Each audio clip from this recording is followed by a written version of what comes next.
한 이탈리아 부모가 한국에서 레스토랑을 차리겠다고 하자 길길이 날뛰면서 한국에서만큼은 절대 안 된다는 20살 딸이 보입니다. 시간이 지나 그녀는 한 박물관에서 한국인 아저씨를 만나게 되고 정말 충격적인 일들을 경험하게 되었다고 하는데요. 이 이탈리아 가족에게는 대체 무슨 일이 있었던 걸까요? 안녕하세요. 저는 현재 한국에서 레스토랑을 운영하고 계시는 부모님을 도와 일을 하고 있는 21살 이자벨라 로시입니다. 저는 고등학교.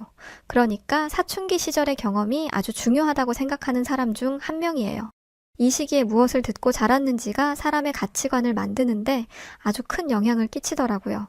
제가 이걸 깨닫게 된 계기는 바로 저에게 엄청난 충격과 배신감을 주었던 사건으로부터 시작됐습니다. 사실 저희 부모님은 제가 중학생 때 중국에 있는 호텔 총괄 셰프로 스카우트 되셨어요. 저를 이탈리아에 두고 가기에는 두 분 다 스카우트 되신 거라서 저를 돌봐줄 사람이 없었고 결국 저는 부모님과 함께 중국에 가게 되었죠. 물론 가기 싫었어요. 그 나이에는 다 그렇잖아요. 친구들이 세상의 전부인 것 같고 제가 딱 그랬어요. 그래서 울며 불며 안 간다고 했습니다. 내가 그런 데를 왜 가는데 중국 사람들은 냄새나고 시끄럽다고 안 갈 거야. 제가 이렇게 말한 데는 이유가 있었어요. 저는 이탈리아의 수도 로마에서 살고 있었는데 저희 집은 로마 중심가에 있는지라 많은 여행객들을 보면서 자랐거든요. 정말 다양한 국가의 사람들이 있었는데 그 중에서 제가 제일 싫어하는 사람들이 바로 중국인이었습니다. 이유는 이미 말씀드렸듯이 냄새나고 시끄러워서였어요. 이곳저곳에 쓰레기를 버리는 건 당연하고 무엇보다 중국인이 사용하고 나간 화장실은 못 쓸 정도로 사람 몸에서 고약한 냄새가 나더라고요. 부끄러운 말이지만 사실 저희 같은 유럽인들의 몸에서도 안 좋은 체취가 나기는 해요. 하지만 그렇기 때문에 데오드란트를 열심히 바르고 향수도 뿌리면서 냄새를 감추려고 합니다. 몸에서 냄새가 나는 건 민폐잖아요. 그런데 중국인들은 그런 게 없었어요. 가만 보니까 사람 몸속에서 나는 냄새 같더라고요. 부모님께서 말씀하시길 사람은 먹는 것에 따라 몸에서 나는 냄새가 달라지는데 중국인들처럼 맵고 짠 음식을 주로 먹는 사람들은 그런 냄새가 날 수밖에 없다고 하셨어요. 반면에 채식을 위주로 하거나 건강하고 신선한 조미료를 사용한 음식을 먹는 사람들의 몸에서는 냄새가 덜 난다고 하셨죠. 그러면서 예를 들면 한국인들이 있지라고 말씀하셨는데 그때는 그게 무슨 말인지 몰랐어요. 그저 고약한 냄새를 풍겨대고 시끄럽게 소란을 피우는 중국인들에 대한 불만만 있었습니다. 그냥 일상 대화를 하는데도 너무 시끄러워서 저희 집 제 방 창문을 뚫고 소리가 들어오기도 했거든요. 이 정도면 나도 중국어를 할 줄 알아야 하는 거 아냐? 라는 생각이 들 정도로 아침, 점심, 저녁 가리지 않고 소음에 시달려야 했습니다. 이랬으니 제가 중국에 가고 싶었겠어요? 부모님은 제게 네가 왜 그렇게 싫어하는지 이해는 하지만 어른들은 싫어도 해야 하는 일이 있는 거야. 그리 오래 있지는 않을 테니까 우선 엄마 아빠랑 중국에 가자. 가면 외국인 학교에 보내줄게. 너만 이탈리아에 두고 엄마 아빠가 어떻게 가겠어? 라고 말하며 저를 설득하셨고 저를 유일하게 돌봐줄 수 있는 할머니마저 연로하셨기에 울며 겨자 먹기로 중국으로 향했습니다. 그런데 중국에 도착한 저는 깜짝 놀랐어요. 중국은 제가 상상한 것 이상으로 생각보다 괜찮은 나라였거든요. 저희는 상하이에서 지냈는데 상하이는 굉장히 잘 정돈되어 있어 보였어요. 사람들도 좋은 옷만 입고 다녔고 여행지에서 만난 사람들처럼 고약한 냄새가 나지는 않더라고요. 물론 안 나는 건 아니었지만 이미 최악의 냄새를 경험했다 보니 그 정도는 데오드란트 안 바른 유럽인들이라고 생각하면 참을만 했습니다. 저는 분명히 외국인 학교를 갔는데 외국인 학교에 중국 애들이 많더라고요. 영어를 배우려고 중국 상류층 부모들이 자식들을 외국인 학교로 보낸 것이었어요. 실제로 가보면 외국인보다 중국 애들이 많았죠. 저는 친구들을 굉장히 좋아했던지라 중국 친구들에게 금방 동화됐고 친구들과 함께 노는 것을 너무나 즐거워했어요. 그래서 당연히 친구들과 함께 중국 대학에 진학하려고 했습니다. 그런데 20살이 되던 해 부모님이 갑자기 청천벽력 같은 소리를 하시더라고요. 이자벨라, 엄마 아빠는 이제 한국에서 레스토랑을 오픈하려고 해. 너도 당연히 같이 갈 거지. 저는 부모님이 농담을 하시는 줄 알았습니다. 그래서 이렇게 말했어요. 무슨 말을 하는 거야? 내가 한국에 왜 가? 그리고 엄마 아빠 제정신이야? 하필 가도 한국에 간다고? 부모님께 할 만한 언행은 절대 아니었죠. 정말 이때 생각만 하면 부모님께 너무나 죄송합니다. 하지만 제가 이성을 잃고 이런 무례를 저질렀을 정도로 제게 있어서 한국이라는 나라는 정말 최악의 국가였어요. 왜냐하면 다니던 학교와 친구들에게 한국의 이중적이고 악랄한 모습을 너무 많이 들었었기 때문이었죠. 제 말을 들은 부모님은 아주 당황하셨어요. 제게 한국으로 가자고 하면 당연히 좋아하실 줄 알았대요. 이자벨라, 한국에 가고 싶지 않다니? 요즘 아이들은 한국 하면 어쩔 줄을 몰라 한다는데. 너는 한국에 가고 싶지 않은 거야? 한국은 중국보다 환경적으로도 좋고 치안도 좋아. 솔직히 여기서 살면서 네 안전이 많이 걱정됐었는데 한국에서는 그런 걱정할 필요도 없고 무엇보다 어린 너에게는 말하지 못했던 고충들이 있어. 중국인들과 일을 하면서 무슨 일들을 겪었는지 이걸 알면 너도 우리를 이해할 거란다. 이미 제 마음에는 온갖 불신과 불만이 가득했기 때문에 저는 악을 쓰면서 부모님께 반항했어요.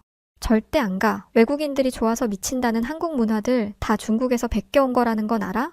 한국은 중국의 전통 의상인 한푸도 자기네 거라고 우기고 파오차이를 김치라는 걸로 우기면서 세계 사람들을 속이고 있다고.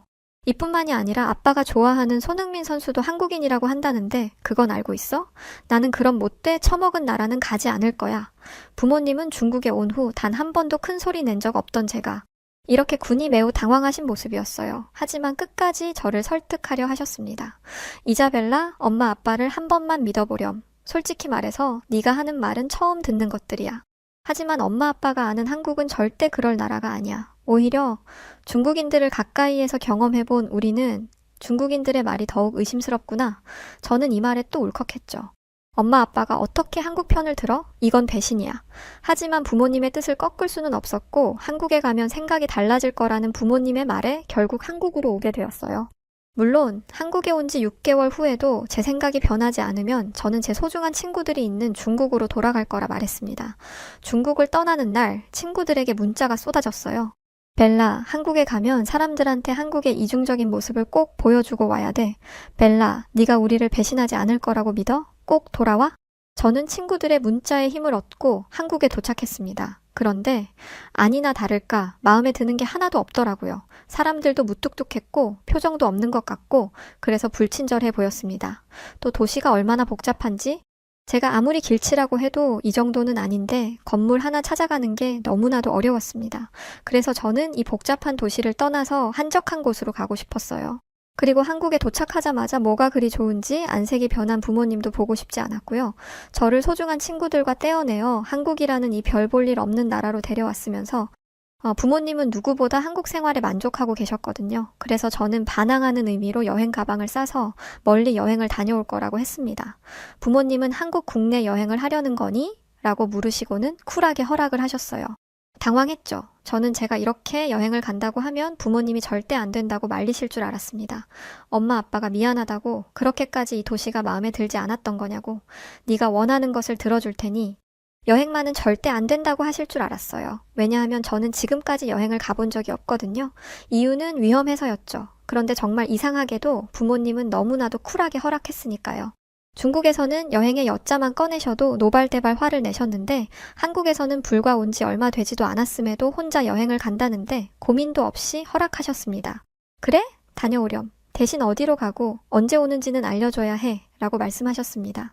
이게 다가 아니었어요. 용돈은 안 필요하니? 그래도 첫 여행인데 엄마 아빠가 보태줄게. 저는 너무 당황해서 말까지 더듬었습니다. 아니, 나 혼자 여행 가는 거라니까? 걱정 안 돼? 그러자 부모님은 정말 아무렇지도 않게 여기는 한국이잖니? 라고 말씀하셨어요. 중국에서 한국의 치안이 좋다고 말씀하셨을 때는 그저 저를 데려가기 위해 입에 발린 소리를 하신다고 생각했습니다. 솔직히 여자애 혼자 여행을 가도 되는 나라가 세상에 어디 있겠냐 싶었죠.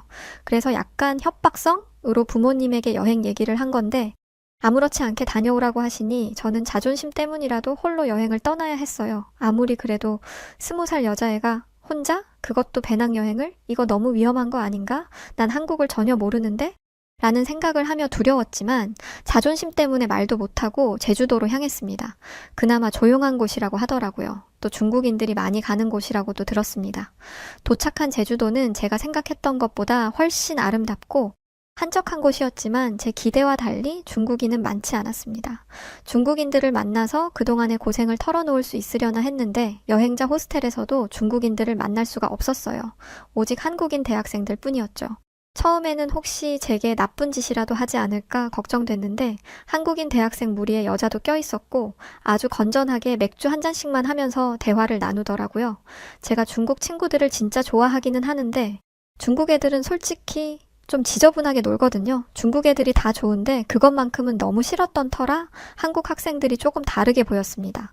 그리고 정신을 차려보니 어느새 제가 그 자리에 함께 앉아 있더라고요. 저는 한국 학생들에게 맥주 한 캔을 받아들었습니다. 근데 예상치 못한 일이 벌어졌어요. 제가 술을 진짜 못 마시더라고요. 맥주 한 캔을 반도 못 마셨는데 정신이 약간 몽롱해지는 게 느껴졌습니다. 근데 이게 취하는 거라는 것도 모르고 몇 모금 홀짝홀짝 마시니 저도 모르게 제 입이 막 움직이는 거예요. 저는 속으로 이자벨라, 너 미쳤니? 제발 입 좀 다물어. 라고 생각하면서도 머릿속에 있던 말을 입으로 내뱉었습니다. 솔직히 한국인들은 아무렇지도 않게 남의 걸 훔쳐가는 이기적인 사람들이라고 생각했는데 너네는 좀 다른 것 같네. 그래서 언뜻 제 앞에 있는 한국 학생의 얼굴을 봤는데 얘가 뭐라는 거야? 라는 표정으로 절 보고 있더라고요. 순간 술이 확 깼습니다. 한국인들은 앞에선 잘해주는 척하다가 뒤에서는 확 돌변한다고 하던데 제가 자신들의 약점을 찔렀으니 저를 해칠 거라고 생각했어요. 그런데 가만히 보니 한국 학생의 표정은 분노가 아니었고 진심으로 이해가 안 된다는 표정이었습니다. 그러면서 이렇게 묻더라고요. 왜 그렇게 생각하는 거야? 솔직히 바로 화를 낼 줄 알았는데 너무 침착하게 구니까 저도 모르게 술술 말을 하게 되더라고요. 그래서 한국이 중국의 한푸와 파오 차이를 자기들 것이라고 우기고 손흥민 선수마저도 한국인인 척 소개한다는 걸 알고 있다고 했죠. 게다가 중국의 가장 상징적인 존재인 공자마저 한국인이라고 우긴다고 말했어요. 이 말을 하니 순간 공기가 무거워졌습니다. 그리고 한 학생이 한숨을 푹 쉬었어요. 이걸 진짜로 믿는 사람이 있구나. 그러면서 제게 중국에서 왔다고 했지? 중국에서 어떤 말을 들었을지 알 것 같아. 그리고 거기서 오래 살았다면 이미 너무 많이 세뇌가 되어서 우리말이 믿기지 않을 수도 있어. 하지만 거짓을 알고도 외면하는 건 해서는 안 되는 행동이니까 알려줄게. 라고 말했습니다. 거짓을 알고도 외면한다? 내가 세뇌가 되었다? 라는 단어에서 확 반감이 느껴졌지만 쪽수에서 밀린다고 생각했기 때문에 잠자코 한국 학생의 말에 귀를 기울였어요. 들으면 들을수록 중국 친구들의 말에 틀린 게 없더라고요. 한국인들은 정말 진심으로 중국의 문화가 한국의 것인 줄만 알고 있었어요. 무슨 증거를 보여줬는데 그건 친구들이 이미 보여준 것들이었어요. 한국인들이 이런 증거를 보여줄 텐데 이건 다 거짓말이고 조작된 거다라면서요. 저는 그 한국 학생들에게 지금은 전 세계가 한국의 언론 플레이에 놀아나고 있지만 언젠가는 모두가 한국의 거짓말을 알아차리게 될 거야 라고 날카롭게 말하며 문을 쾅 닫아버렸습니다. 방에 들어와서는 이렇게 생각했죠. 한푸가 등장한 지 얼마 되지 않았다고? 그리고 중국인들 중에는 김치를 안 먹어본 사람이 많아? 반면에 한국에는 집마다 김치 냉장고가 있다니. 참나, 어떻게 가정집에 김치만을 위한 냉장고가 있을 수 있어? 김치 종류가 200개가 넘는다는 것도 말이 안 돼. 물론 저도 한푸를 본 적이 없고 김치를 먹어본 적은 없지만 제 머릿속에 있는 한국이라는 나라의 이미지는 거짓말쟁이 그 자체였기 때문에 당시에는 무엇을 들어도 거짓말이라고 생각했고 무엇을 봐도 날조된 거짓 증거라고 생각했습니다. 그런데 딱 한 가지, 이건 진짠가? 싶은 건 공자에 대한 이야기였어요. 그런데 공자를 한국인이라고 한다는 건 진짜 어이없다. 대체 공자가 우리한테 무슨 의미가 있길래 공자를 한국인이라고 하겠어? 우리한테 공자는 중국인이고 우리와는 관련 없는 인물이야. 중국인들은 자기들한테 가치가 있는 게 우리한테도 가치가 있다고 생각하는데 대체 그런 근거 없는 자신감은 어디에서 오는 거야? 저는 공자가 중국뿐만 아니라 한국, 전 세계적으로 존경받는 인물이라고 알고 있었어요. 특히 동아시아사에서 공자는 그 누구보다 중요한 인물이기 때문에 한국이나 일본은 공자를 무척 존경한다고 알았죠. 그런데 한국 학생의 이런 말은 전혀 예상하지 못했어요.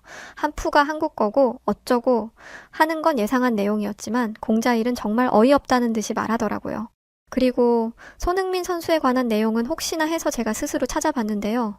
이건 잘못된 정보가 맞았습니다. 손흥민 선수는 한국인이었고 그의 아버지 또한 한국에서 오랫동안 축구를 가르치고 계시다는 걸 알게 되었어요. 그러나 그때는 중국 친구들이 거짓말을 한다고 생각하지 않았어요. 뭔가 오해가 있나 보다. 애들이 잘못 알고 있었나 보다. 내가 다시 잘 알려줘야지라고 생각했죠. 저는 이 경험을 통해 한국에 대해 자세히 알아볼 필요가 있겠다고 생각했어요. 여전히 한국에 대한 의심이 남아 있었지만 뭔가 본능적으로 느끼는 게 있었던 것 같아요. 내가 아는 게 전부가 아닐 수도 있다는 걸 말이죠. 그래서 제가 향한 곳이 국립중앙박물관이었습니다. 나라에서 운영하는 박물관이라면 거짓말은 못할 거라고 생각했기 때문이었죠. 이 박물관이 잘못된 정보를 전시하고 있다면 그건 국가적으로 큰 결례를 범하는 거잖아요. 한국인들은 제대로 된 정보를 교육받지 못해서 잘 모를 수 있다 쳐도 한국 정부가 거짓말을 칠 것이라고는 생각하지 않았습니다. 그렇게 박물관 안에서 한국의 역사를 쭉 훑어보는데 정말 불쾌감이 올라오더라고요. 제 눈에 한국의 역사는 매우 편향되어 보였습니다. 중국을 아주 나쁜 나라로 몰아가고 있었거든요. 일본과 함께 중국이 한국을 지금껏 몇 번을 침략했는지 써놨는데 과장도 이런 과장이 없더라고요. 일단 중국이 수많은 전쟁을 일으켜서 한반도를 침략했다는 게 믿기지 않았어요. 970회? 말이 안 되는 숫자잖아요. 그리고 중국이 그렇게 많이 침략했다면 한반도는 이미 망했어야 했습니다. 나라 사이즈부터 다르잖아요. 중국에서 인구수로 밀고 들어왔다면 한반도는 맥도 못 추리고 망했을 텐데 여전히 나라가 남아있다는 건 중국이 한반도를 침략하지 않았다는 증거죠. 그리고 아주 버젓이 한복의 변천사라고 해서 한복을 시기별로 나누어 두었더라고요. 분명 한푸가 한복보다 더 오래된 전통 의복인데 이런 식으로 한복의 역사를 조작해서 전시해 놓다니 한국 정부가 먼저 나서서 국민들을 세뇌하고 거짓말을 한다는 게 들통나는 순간이라고 생각했습니다. 역시 이런 데는 오는 게 아니었어 라고 생각하며 나가려는데 한국인 아저씨 한 분이 저에게 다가오셨어요. 그러고는 능숙한 이탈리아어로 인사를 하시더라고요. 이탈리아어로 중얼거리는 걸 들었어요. 이탈리아에서 왔나 보죠? 중국을 포함해서 이탈리아어로 제게 말을 건 외국인은 한 명도 없었어요. 그것도 나이 지긋한 한국 아저씨분이 아주 유창한 이탈리아어로 말을 거신 것도 처음이었죠. 제가 멋쩍게 대답하자 그분은 자신이 젊었을 적 오랫동안 이탈리아에서 일을 하셨다고 말씀하시며 대화를 이어가려 하셨어요. 저는 기분이 상할 대로 상한 상태라 그냥 그 자리를 벗어나고 싶었지만 한국 아저씨에게서 느껴지는 왠지 모를 카리스마 때문에 쉽게 자리를 떠나지 못하고 잠자코 그 얘기를 듣고 있었어요. 외국 관광객들은 보통 단체로 오는데 한국 역사에 관심이 많은가 보죠? 다른 사람이었다면 대충 대답하고 지나갔겠지만 왠지 이분에게는 사실대로 이야기해야 할 것 같았어요. 그래서 저는 제가 이곳에 왜 왔는지를 설명드렸습니다. 그러자 그 한국 아저씨는 요즘 그 문제로 한국이 골머리를 썩고 있죠. 그리고 이 때문에 한국과 중국의 관계가 나빠지기도 했고요. 라고 말씀하셨습니다. 저는 그분께 여쭤보았어요. 한국이 중국의 문화를 자기들 거라고 우겨서 관계가 나빠진 거라면 한국이 잘못을 인정하고 사과하면 되잖아요? 그러자 한국인 아저씨는 사실이 아닌 것을 어찌 사실이라고 말하란 말인가요? 라고 말씀하셨어요. 저는 또 똑같은 말이네 라고 생각했지만 아저씨의 말에 점점 빠져들면서 한국 아저씨의 말에 설득이 되기 시작했습니다. 이자벨라 양은 중국에서 배운 역사를 전부라고 생각하는 것 같네요. 세계사를 공부하면서 중국의 역사도 함께 배워야 편향되지 않은 바른 시각을 가지게 되는데 중국에서는 다른 나라의 역사를 가르치려 하지 않아요. 오직 우리의 말이 맞다고 주장하고 싶으니까요. 아니라고 대답하기엔 사실이었어요. 중국에 있는 학교에서는 세계사를 진득하게 배우지 않았습니다. 과목이 없는 건 아니었지만 비중이 있지도 않았고 결국 중국의 위대한 업적으로 넘어가는 내용들이었어요. 한국인 아저씨는 제가 지금까지 알면서도 느끼지 못했던 중국 내부의 문제를 하나하나 짚어주기 시작하셨습니다. 한국에 대한 중국인의 호감도는 상당히 높았었어요. 한국 드라마, 영화, 노래 등등 한국이라는 말만 들어가면 중국에서 데이트를 쳤고 중국이라는 큰 시장을 공략하기 위해서 한국에서도 많은 노력을 했죠. 그래서 이때는 중국인들이 한국을 아주 좋아했어요. 하지만 어느 순간부터 중국인들은 한국을 물어뜯기 시작했고 정부에서는 한국의 미디어를 전면 금지시켰어요. 이자벨라 양은 그 이유를 무엇이라고 생각하나요? 저는 아무 대답도 못했습니다. 이렇게 깊은 생각은 해본 적이 없거든요. 어린애들끼리 험담하는 식의 이야기만 하다가 진짜 어른의 핵심을 찌르는 질문을 들으니 말문이 막힌 거죠. 그런 표정 짓지 마세요. 이자벨라 양을 탓하려고 하는 게 아니니까요. 요즘 중국인들이 한국을 싫어하는 이유는 한국이 자신의 것들을 훔쳐가기 때문이라고 하지 않던가요.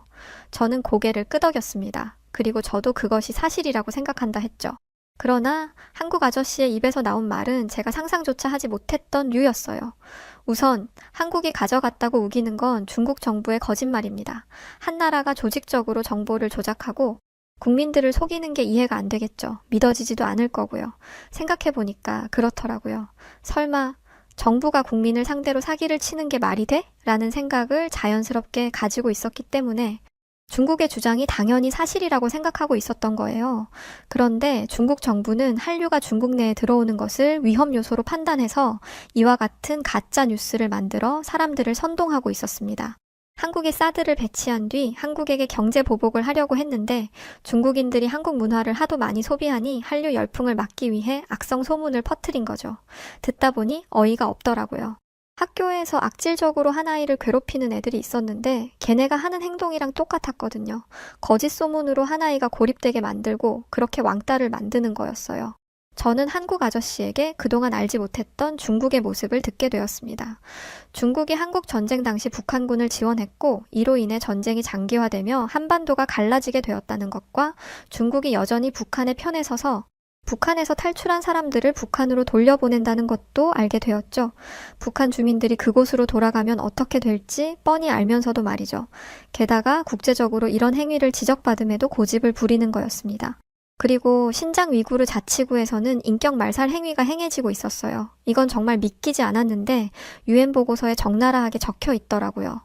사람들을 강제 수용소에 가두는 것도 모자라서 강제 노동을 하게 하는 것도 충격이었지만 위구르족 여성들에게 강제 불임 시술을 하고 어머니의 의사 없이 아이를 지우게 만든다는 건 여자로서 너무나 끔찍한 이야기였어요. 정말 쓰레기 같은 짓을 서슴지 않고 하더라고요. 그런데 저는 유엔이 보고서로 발표할 정도로 큰 일들을 중국 내에서는 사실 한 번도 들어본 적이 없어요. 이해가 안 되더라고요. 중국 공산당은 외부의 정보를 완벽하게 차단하고 있어요. 그렇기 때문에 중국 본토에 있는 사람들은 잘못된 정보만 듣게 되는 거죠. 한푸라는 것도 원래 없었던 거예요. 증거라고 가져온 것들도 만들어진 지 얼마 안 된 거고요. 이런 소문의 근원지는 중국 정부예요. 이런 식으로 사람들을 속이는 거고요. 더 놀라운 건 중국 밖에서 사는 사람들은 중국 내에서 벌어지는 문제를 알고도 쉽게 말할 수 없단 거였어요. 이런 사실을 비판했다가는 본인들도 강제 노역소에 끌려갈 테니까요. 저는 중국에 있는 제 친구들도 사실을 알아야 한다고 생각했어요. 그래서 중국으로 향했습니다. 그런데 제가 이 얘기를 하니 중국 친구들의 눈빛이 돌변하면서 저에게 온갖 욕설을 하더라고요. 이자벨라, 너 미쳤구나? 한국에 갔다 오더니 이상해졌네? 지금 그걸 믿으라고 말하는 거야? 너 그런 말 했다가는 쥐도 새도 모르게 사라지는 수가 있어. 알아? 너네 지금 나한테 무슨 말을 하는 거야? 나는 그냥 내가 듣고 본 것들을 말해주는 것뿐이야. 어떻게 친구한테 이렇게 끔찍한 말을 할 수 있어? 저를 배신자라고 말하는 친구들의 눈빛은 제가 알던 아이들이 아니었습니다. 마치 뭔가에 씬 사람들 같았어요. 저는 그제야 한국 사람들이 말한 세뇌라는 단어를 떠올릴 수 있었습니다. 이렇게 큰 배신감을 느끼고 나니 오랫동안 보고 지냈던 중국의 풍경이 매우 다르게 느껴졌어요. 다양한 요리 문화가 있다는 게 장점이라고 생각했는데 대부분의 식당들이 인스턴트 음식을 데워서 손님들에게 내놓고 있더라고요. 중국에 수만 가지 인스턴트 식품이 있다는 건 잘 알고 있었는데 이걸 식당에서조차 사용할 줄은 꿈에서도 몰랐어요. 저는 이런 식당을 안 가봐서 몰랐는데 중국의 평범한 일반인들은 이런 음식이 아주 익숙한 것 같더라고요. 저는 아니, 대체 얼마나 가난하길래 이런 데서 밥을 먹지? 라고 생각했어요. 왜냐하면 제 주변에는 이런 식당에 가는 사람이 없었거든요. 그리고 한국에서는 외곽에 있는 동네의 작은 식당에서도 직접 손으로 만든 맛있는 음식을 먹을 수 있었어요. 그런데 중국에서 그래도 꽤 산다는 사람들이 이 영양가도 없고 맛도 없는 공장 맛을 먹고 있더라고요. 놀랄만한 사실은 이게 끝이 아니었어요. 알고 보니 중국은 인구의 80%가 빈민층이더라고요. 계산을 해보니까 12억 명 이상이 빈민층이었어요. 그런데 이 사실을 중국인들은 모르고 있다는 게 소름 돋는 부분이었죠. 자신이 상위 12% 안에 드는 사람들은 중국은 아주 살기 좋은 나라야 라고 생각하고 있고 80%에 드는 사람들은 모두가 이렇게 살고 있을 테니 내 상황에 만족해야지라고 살고 있다는 거예요. 중국인들끼리도 정보가 오고 가지 않게 막고 있으니 순간 숨이 턱 막혔습니다. 내가 이런 데서 살고 있었다고? 라는 생각이 들면서 중국이 마치 거대한 감옥처럼 느껴지기 시작했어요. 중국에게 완전히 속은 거였죠. 이런 나라에서 대학도 나오고 결혼도 하고 아이도 낳을 생각을 했었다니. 지금이라도 중국의 진짜 모습과 거짓된 진실을 알아차린 게 얼마나 다행이었는지 몰라요. 제 친구들은 제가 중국에 있는 내내 온갖 욕설 섞인 문자를 보내왔어요. 이 배신자, 내 눈에 띄면 가만두지 않겠어. 넌 지금 속고 있는 거야. 중국은 워낙 우월한 나라이기 때문에 한국이 견제하는 거라고. 원래 잘날수록 적이 많은 거 너도 알잖아. 그러니까 제발 한국의 거짓말에서 벗어나. 알겠니? 널 위해 조언해주는 거야. 너 같은 애는 우리도 필요 없어. 한국 가서 한국인들한테 사기나 당하고 평생 이용만 하다가 버려질걸? 나중에 후회나 하지 마. 거대한 감옥에서 뭐가 진실인지도 모른 채 세뇌당하며 사는 거잖아요. 그리고 한국에 오지 않았더라면 저도 그렇게 됐을지 모른다는 생각에 소름이 돋았습니다. 저는 곧장 부모님에게 달려가서 두 분을 끌어안으며 말했어요. 엄마, 아빠, 저를 한국에 데려와 주셔서 정말 감사해요. 부모님은 별 말씀하지 않으셨어요. 그저 다 안다는 듯이 저를 토닥여 주실 뿐이었죠. 알고 보니 두 분도 중국에서 별의 별일을 다 겪으셨더라고요. 한국에 온 것도 중국 공산당으로부터 신변의 위협을 당하셨기 때문이라고 해요. 부모님의 일도 정말 드라마틱한데 혹시 원하신다면 그 사연도 한번 보내보도록 할게요. 댓글로 남겨주세요. 저는 지금도 만약에 한국에 오지 않았더라면? 이라는 생각을 하고는 하는데요. 한국에 오지 않았더라면 중국의 말이 사실이라고 생각하고 아마 공산당에게 세뇌당한 채 살았을 거예요. 한국으로 저를 이끌어준 부모님께 감사하고 제가 진실을 알게 될 때까지 진실을 알려주셨던 그 한국인 아저씨에게 감사한 마음을 가지고 있어요. 사실 그날 한국인 아저씨는 이런 말도 해주셨었어요. 박물관에서 볼 수 있었던 한국 전쟁에 대한 이야기였는데 한국인들은 벌써 수십 년이 지난 일이었는데도 그걸 잊지 않고 참전했던 용사분들에 대한 감사를 지금까지 하고 있었던 이야기 말이죠. 실제로 얼마 전 해외 외신은 한국인들의 행보는 상상 초월이라며 극강의 극찬을 쏟아냈습니다. 런던 첼시 왕립병원의 한국전 참전용사를 전담하는 필립 세년소령은 첼시 왕립보훈병원에는 여러 전쟁과 전투에 참전한 참전용사들이 있다. 하지만 꾸준히 기회가 될 때마다 찾아와 감사를 전하는 건 한국이 유일하다라며 그 고마움을 전한 적도 있는데요. 실제 한국은 도움을 받은 여러 국가의 은혜를 갚는 나라로 익히 알려져 있으며 이런 수식어를 얻기까지는 수많은 한국인들의 노력이 있었다 전해집니다. 그리고 그중 큰 화제가 되었던 일이 있습니다. 한국인의 요청으로 16개의 병력 지원 참전국 언론사에 보도된 기사 내용이 너무도 파격적이란 반응이었는데요. 지금의 발전된 한국이 있기까지 여러분들의 헌신이 있었습니다. 발전된 한국의 의료기술로 도움을 드리고 싶으며 한국으로 모셔오기 위한 숙박, 항공 등 모든 걸 지원해드리겠습니다. 부디 연락 부탁드립니다. 이 대대적인 의료 지원 프로젝트는 국가에서 나선 것이 아닌 한국 소기업에서 자체적인 프로젝트를 진행한 것으로 이들은 직접 발로 뛰어 각국의 매체에 연락하고 요청에 보도된 결과물이라 전해졌습니다. 실제 이 의료 지원의 혜택을 받게 된 에티오피아 참전 용사들은 평생을 생활고로 치료가 방치되어 시력을 잃어가던 중 이들을 만나 대규모 수술 지원을 받으며 제2의 삶을 시작할 수 있게 되었는데요. 이로 인해 해당 국가의 신문에까지 보도되며 주목받게 된 한국 기업은 그저 한국인으로서 해야 할 일을 했을 뿐이라는 간단명료한 한마디를 남겨 더욱 강렬한 인상을 남겼습니다. 한국 기업 인프레쉬. 이 기업은 작은 몸집을 가졌지만 참전용사 후원에는 여느 대기업 못지않은 큰 포부를 가지고 있습니다. 소수의 인원이지만 현재 국내 참전용사들을 위한 식비 지원, 전자제품, 주거 개선을 진행 중이고 에티오피아를 비롯해 필리핀, 태국, 콜롬비아에 아낌없는 지원을 보내고 있는데요. 한국인의 정체성을 보여주는 기업, 해외에선 이 기업을 이렇게 지칭하고 있습니다. 실제 인프레쉬는 모든 후원을 기업명이 아닌 한국인들의 이름으로 진행하고 있어 놀라움을 주고 있습니다. 문경식, 김수용, 이재국, 길명숙 등 매번 해당 기업에 동참한 수많은 한국인들의 이름이 참전 용사들에게 전달되고 있으며 명단을 받아본 참전 용사들은 우리의 생명의 은인 한국인들에게 감사합니다 라며 한국의 감동의 메시지를 전하고 있는데요. 현재 인프레쉬는 또 다른 기적을 전달하기 위한 준비 중에 있습니다. 해당 볼캡과 티셔츠는 Things to Remember 이라는 기억이란 주제에 초점을 맞춰 대한민국 영웅들의 희생 헌신을 잊지 말자고 전하고 있으며 펄럭이는 태극기를 제품 디자인으로 녹여내 한국의 역사를 알리고 있습니다. 심플한 디자인으로 일상 속 착용에도 무리 없는 굿즈로 많은 한국인들이 동참 중에 있는데요. 또한 해당 상품의 수익금 일부가 어려운 참전용사분들을 위해 후원되며 한국인 구매자들의 이름이 공식 홈페이지에 기재되어 전달된다고 합니다. 인프레쉬를 통해 한국의 역사가 세계에 알려지고 도움을 받는 참전용사분들이 많아졌습니다.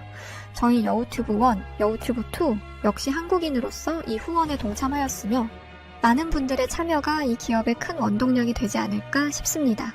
상품의 구매처는 고정 댓글에 남겨두겠습니다. 감사합니다. 오늘 사연 여기까지입니다. 내용을 보는데 진짜 소름이 돋았어요. 아니 이탈리아 국적의 외국인마저도 이렇게 세뇌당할 정도면 대체 중국에서 무슨 일이 벌어지고 있는지 무섭게 느껴지더라고요. 여하튼 오늘 사연 어떻게 들으셨나요? 사연이 재밌으셨다면 구독, 좋아요 부탁드리고 그럼 지금까지 저는 여우튜브 송은지였습니다. 인프레쉬 동참은 고정 댓글 확인해주시고 저는 더 좋은 영상으로 돌아오겠습니다. 영상 끝까지 시청해주셔서 고맙고 감사드려요. 그리고 우리 구독자 여러분들 모두 사랑합니다. 당신만의 유튜브가 될래요. 당신